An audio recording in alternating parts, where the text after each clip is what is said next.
محترم سامعین گرامی، قربانی کے حوالے سے چند ایک باتیں آپ کے سامنے رکھنا چاہتا ہوں، کیونکہ ایک دن بعد عید الاضحیٰ وہ آ رہی ہے، اور اس موقع پر پوری دنیا کے مسلمان حجاج کرام اور ان کے علاوہ ہر صاحب استطاعت اللہ تبارک و تعالیٰ کے راستے میں اللہ کے نام پر اللہ کے دیے ہوئے رزق کے ساتھ اللہ کے دیے ہوئے بہیمۃ الانعام مویشی چار پائے ان کو اللہ تبارک و تعالیٰ کے راستے میں ذبح کرتے ہیں۔ تو قربانی کے دن آ رہے ہیں، اس حوالے سے ہمیں قربانی کے مسائل، قربانی کے احکام، قربانی کی فضیلت، اہمیت، فوائد، ثمرات، اس کے بارے میں علم ہونا چاہیے۔ تو قربانی کی فضیلت اس سے بڑھ کر اور کیا ہو سکتی ہے کہ اللہ تبارک و تعالیٰ نے شروع سے ہر قوم میں، ہر امت میں، ہر نبی میں یہ قربانی کا عمل یہ رکھا ہے۔ میں ولی کل امت جعلنا منسکا، ہر امت کے لیے ہم نے قربانی رکھی ہے۔ لِيَذْكُرُوا اسْمَ اللَّهِ عَلَىٰ مَا رَزَقَهُمْ مِن بَهِیمَةِ الْأَنْعَامِ، تاکہ وہ اللہ کا نام ذکر کریں، اللہ کا نام بلند کریں، اللہ کے نام پر ذبح کریں ان جانوروں کو جو اللہ تبارک و تعالیٰ نے ان کو عطا فرمائے، ان کے مطیع بنائے ہیں، ان کی خدمت کے لیے، ان کی ضروریات کو پورا کرنے کے لیے اللہ تبارک و تعالیٰ نے پیدا کیا۔ اور خاص طور پر اللہ تبارک و تعالیٰ نے نبی کریم صلی اللہ علیہ وسلم کو بھی قربانی کا حکم دیا ہے۔ فرمایا فَصَلِّ لِرَبِّكَ وَانْحَرْ، کہ اپنے رب کے لیے نماز ادا کیجیے اور اپنے رب کے لیے قربانی کیجیے۔ تو اللہ تبارک و تعالیٰ نے قربانی کا حکم دیا، اور نبی کریم صلی اللہ علیہ وسلم نے اس پر عمل کر کے دکھایا۔ مدینہ منورہ کی 10 سالہ زندگی مسلسل ہر سال آپ قربانی کیا کرتے، بلکہ ایک سے زیادہ قربانیاں کیا کرتے، ایک اپنی بیویوں کی طرف سے، ایک اپنی طرف سے، اور حج کے موقع پر نبی کریم صلی اللہ علیہ وسلم نے 100 اونٹ یہ قربان کیے، ان میں سے 63 اپنے ہاتھ کے ساتھ نہر کیے، ذبح کیے، اور 37 سیدنا علی رضی اللہ تعالی عنہ کو حکم دیا کہ ان کو ذبح کرو۔ تو 100 اونٹوں کی قربانی نبی کریم صلی اللہ علیہ وسلم نے حج کے موقع پر پیش کی، اور پھر ہر اونٹ میں سے تھوڑا سا گوشت لے کر ان کو ملا کر مکس کر کے کھانا بنایا اور اس کو آپ نے تناول فرمایا، کیونکہ مشرکین زمانہ جاہلیت کے لوگ وہ قربانی کا گوشت نہیں کھاتے تھے مکے والے، تو نبی کریم صلی اللہ علیہ وسلم نے ان کے اس رواج کو توڑا، ختم کیا کہ اللہ تبارک و تعالیٰ نے یہ ہمارے کھانے کے لیے بنایا۔ تو آپ نے ایک نہیں، دو نہیں، 100 اونٹوں میں سے ہر اونٹ کے گوشت میں سے تھوڑا تھوڑا گوشت لے کر اکٹھا اس کو کھانا بنایا اور تناول فرمایا، تاکہ واضح ہو جائے کہ قربانی کا گوشت یہ حلال ہے، جائز ہے، اور اس کو نہ کھانا یہ مشرکین کا عمل ہے، جاہلیت کی باتیں ہیں، اسلام میں اس طرح کے رسم و رواج نہیں ہیں۔ تو نبی کریم صلی اللہ علیہ وسلم کی یہ سنت ہمیشہ کی، ہر سال کی سنت، اور فرمایا قل ان صلاتی و نسکی و محیای و مماتی للہ رب العالمین، میں کہ اعلان کر دیجئے کہ میری نماز اللہ کے لیے، میری قربانی اللہ کے لیے، میری زندگی اللہ کے لیے، اور میرا مرنا یہ بھی اللہ کے لیے، جو سب جہانوں کا پالنے والا۔ اس سے بھی قربانی کا ثبوت بھی ملتا ہے، اور قربانی میں خاص طور پر جس چیز کا خیال رکھنا سب سے پہلے ضروری ہے وہ ہے اخلاص، کہ خالص اللہ کی رضا کے لیے، اللہ کے نام پر، اللہ کو خوش کرنے کے لیے یہ عمل، یہ عبادت ادا کی جائے۔ اس چیز کا خیال رکھنا سب سے پہلے ضروری ہے۔ فرمایا اللہ تبارک و تعالیٰ نے لن ینال اللہ لحومها ولا دماؤها ولکن ینالہ التقوی منکم، کہ اللہ تبارک و تعالیٰ کو تمہارے ان جانوروں کے گوشت کی ضرورت نہیں ہے، وہ تمہارے لیے، ان جانوروں کے خون کی ضرورت نہیں ہے، وہ زمین پر بہہ جائے گا۔ اللہ تبارک و تعالیٰ جو چیز دیکھنا چاہتے ہیں وہ تمہارے دلوں کا تقوی دیکھنا چاہتے ہیں، تمہارے دلوں کا خلوص دیکھنا چاہتے ہیں، نیتیں اللہ تبارک و تعالیٰ دیکھتے ہیں، جذبے کو دیکھتے ہیں،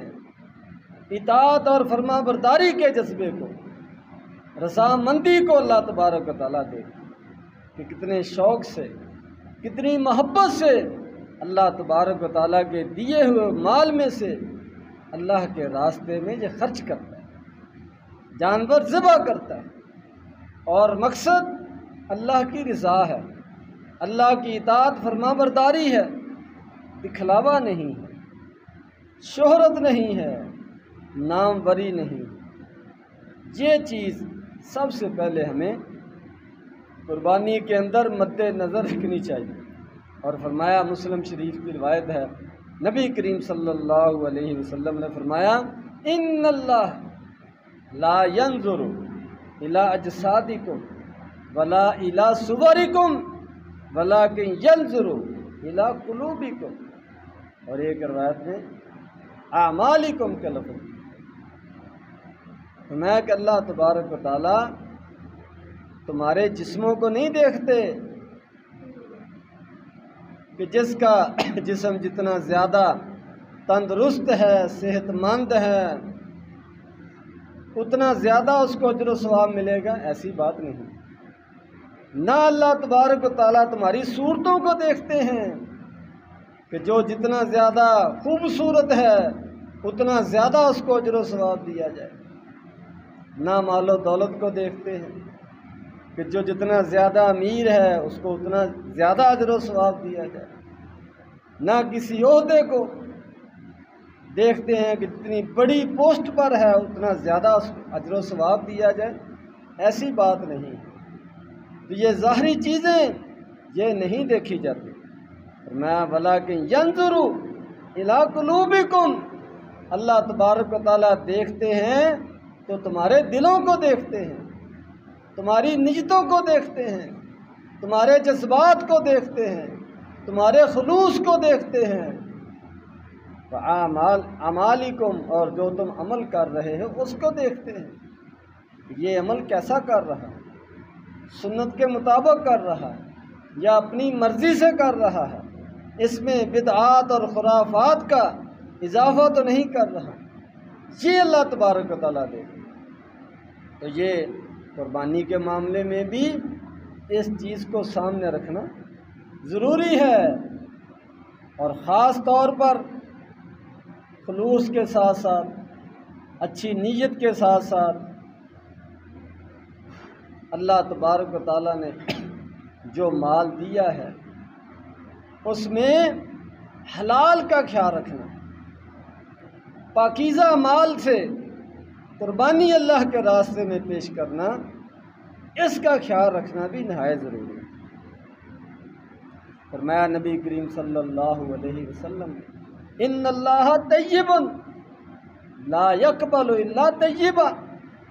کہ اللہ تبارک و تعالیٰ پاکیزہ ہیں، طیب ہیں، اور پاکیزہ چیز ہی قبول کرتے، طیب مال ہی سے کیا ہوا عمل، صدقہ خیرات، قربانی اور دیگر چیزیں اللہ تبارک و تعالیٰ یہ قبول فرماتے ہیں۔ اور ابو داؤد شریف کی روایت ہے، فرمایا نبی کریم صلی اللہ علیہ وسلم نے، لا یقبل اللہ صدقۃ من غلول، کہ اللہ تبارک و تعالیٰ خیانت کے مال سے، جھوٹ اور فراڈ کے ذریعے سے کمائے ہوئے مال سے، چوری کے مال سے، حرام کے مال سے اللہ تبارک و تعالیٰ صدقہ قبول نہیں کرتے، قربانی قبول نہیں کرتے، کوئی اور بھی خرچ کیا ہوا مال جو ہے وہ قبول نہیں ہوتا، اس کا اجر و ثواب نہیں ملتا۔ تو اس چیز کا خیال رکھنا بھی ضروری ہے۔ نبی کریم صلی اللہ علیہ وسلم نے مثال دے کر سمجھا کہ ایک آدمی مسافر ہے اور سفر بھی اس کا حج کا ہے، نہایت سادہ اس کی حالت ہے، بکھرے ہوئے بال ہیں، پراگندہ اس کی حالت ہے، اور میدان عرفات میں پہنچا ہوا جہاں پر آج حاجی جمعہ ہے، 9 ذی الحجہ وہاں پر ہے، حج کا دن ہے۔ تو اس دن اللہ تبارک و تعالیٰ جتنے زیادہ لوگوں کو جہنم سے آزاد کرتے ہیں، اتنے کسی اور دن میں جہنم سے آزاد نہیں کرتے۔ معافی کا دن ہے، دعاؤں کی قبولیت کا دن ہے، جہنم سے آزادی کا دن ہے۔ تو فرمایا ایسے دن میں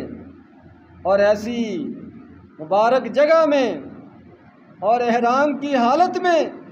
ایک آدمی یا رب یا رب دعائیں کر رہا ہے، فَأَنَّا يُسْتَجَابُ لَهَا، اس کی دعا کیسے قبول کی جائے؟ اس کی دعا قبول نہیں ہو سکتی۔ وجہ فرمایا مطعمہ حرام، ملبسہ حرام، وغذی بالحرام، کہ اس کی ہر چیز حرام کی کمائی سے بنی ہوئی ہے، اس کی خوراک یہ حرام کی، اس کا لباس یہ حرام کا، اس کی باقی ساری چیزیں حرام کے مال سے بنائی ہوئی،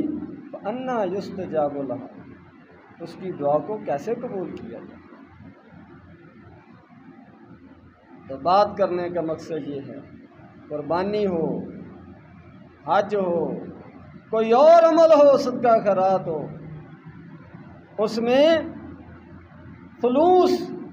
اللہ کی رضا یہ سب سے پہلے دیکھی جاتی ہے۔ ریاکار کی عبادت، دکھلاوے والے کی عبادت، شہرت کے طلبگار کی عبادت وہ رد کر دی جاتی ہے، اور غیر اللہ کو راضی کرنے والے کا عمل یہ بھی رد کر دیا جاتا ہے۔ جس عمل میں اللہ تبارک و تعالیٰ کے ساتھ کسی اور کو شریک کیا جائے وہ عمل ضائع ہو جاتا ہے، یہ سب سے پہلی چیز۔ اور دوسری، اپنی کمائی، اپنا مال، اس کا پاکیزہ ہونا، صاف ستھرا ہونا،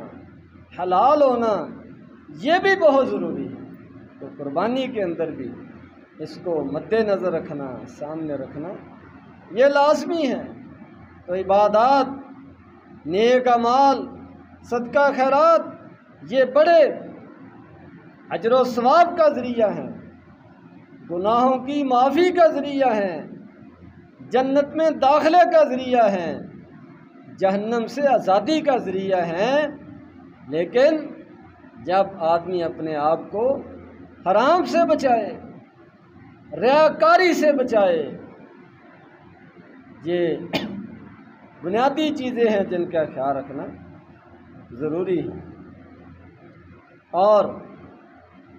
قرآن مجید میں اللہ تبارک و تعالیٰ نے قربانی کے حوالے سے مزید فرمایا وَيَذْكُرُ اسْمَ اللَّهِ فِي أَيَّامٍ مَّعْلُومَاتٍ عَلَىٰ مَا رَزَقَهُم مِّن بَهِیمَةِ الْأَنْعَامِ فَكُلُوا مِنْهَا وَأَطْعِمُوا الْبَائِسَ الْفَقِيرَ، کہ یہ جو تم قربانیاں کرتے ہو، جانور ذبح کرتے ہو، تو اس میں اصل چیز تو وہ تمہارا خلوص دیکھا جاتا ہے، نیت دیکھی جاتی ہے، جذبہ دیکھا جاتا ہے، اور اللہ کے نام پر اس کو ذبح کرنا یہ دیکھا جاتا ہے۔ تو میں کہ اس کے بعد یہ جانور تمہارے کھانے کے لیے، اس کو خود بھی کھاؤ اور تنگ دست، فقیر، ضرورت مند لوگوں کو بھی کھلاؤ، صدقہ خیرات بھی کرو، دوسروں کو شریک کرو۔ اور نبی کریم صلی اللہ علیہ وسلم نے بھی فرمایا فَكُلُوا وَاتَّخِرُوا وَتَصَدَّقُوا، فرمایا کہ یہ قربانیوں کا گوشت خود بھی کھاؤ، اپنے کھانے کے لیے اس کو ذخیرہ بھی کر سکتے ہو، اور فرمایا صدقہ بھی کرو۔ تو عام طور پر لوگ قربانی کے گوشت کے 3 حصے کرتے ہیں، خوشی سے کوئی 3 حصے کر لے، کوئی ممانعت نہیں ہے، لیکن پابندی نہیں ہے کہ عین پورے 3 حصے کیے جائیں، اس میں تھوڑی بہت کمی بیشی ہو سکتی ہے۔ تو آدمی خود بھی کھائے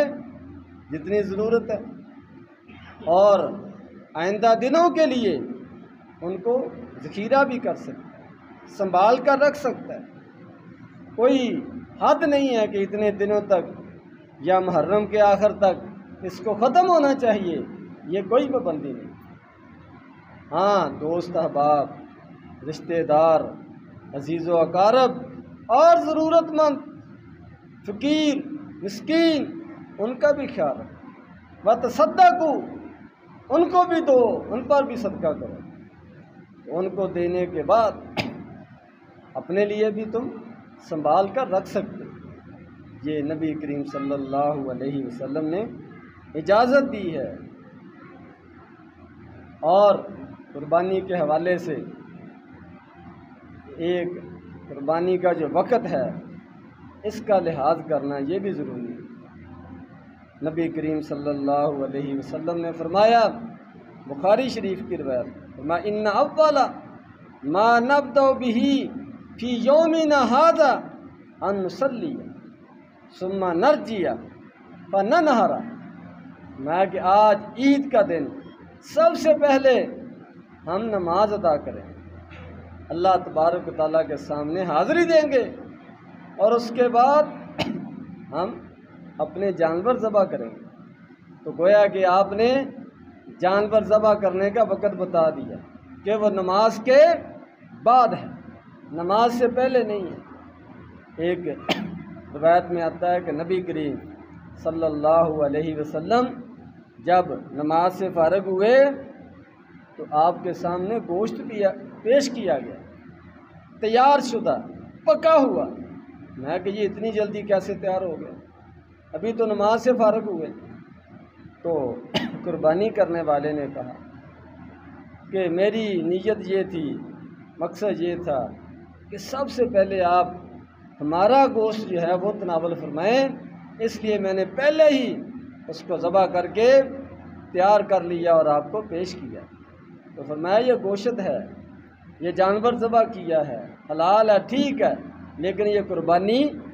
نہیں ہے۔ قربانی کا وقت نماز کے بعد ہے، آپ نے اس کو اور جانور اس کی جگہ پر ذبح کرنے کا حکم دیا۔ میں یہ تم نے ویسے کھانے کے لیے سمجھو کہ ذبح کیا ہے، اس کو کھا لو، جس کو کھلانا کھلا دو، حرام نہیں ہے، لیکن جو قربانی کا حکم ہے اس پر عمل نہیں ہوا۔ اس پر عمل کرنے کے لیے تمہیں دوسرا جانور ذبح کرنا پڑے گا۔ اور پھر اس نے عرض کیا کہ اس وقت میرے پاس تو جو قربانی کا جانور ہوتا ہے، دوندا جسے کہتے ہیں، وہ موجود نہیں ہے۔ اب تو کھیرا جانور جو ہے، جزا جانور جو ابھی دوندا نہیں ہوا، وہی ہے میرے پاس، نہ کہ تم وہی ذبح کر لو، لیکن یہ صرف تمہارے لیے اجازت ہے، کسی اور کے لیے اجازت نہیں ہے۔ تو اس چیز کا خیال رکھنا بھی ضروری ہے کہ جانور جو ذبح کرنا ہے، بکرا، چھترا، گائے، بیل، اونٹ، کوئی بھی، اس کا دوندا ہونا ضروری ہے۔ ہاں الا ان یعثر علیکم، مسلم شریف کی روایت میں کہ مشکل ہو جائے، ملتا نہ ہو یا مہنگا ہو جائے، اتنے پیسے نہ ہوں، تو پھر تم کھیرا کر سکتے، لیکن وہ بھی بکرے کی نسل سے نہیں، بھیڑ کی نسل سے، دمبے کی نسل سے، وہ تم کھیرا کر سکتے ہو مجبوری کی حالت میں۔ تو قربانی کے لیے ان چیزوں کا خیال رکھنا ضروری ہے۔ اللہ تبارک و تعالی ہمیں سمجھنے کی، عمل کرنے کی توفیق عطا فرمائے۔ وآخر دعوانا الحمدللہ رب العالمین۔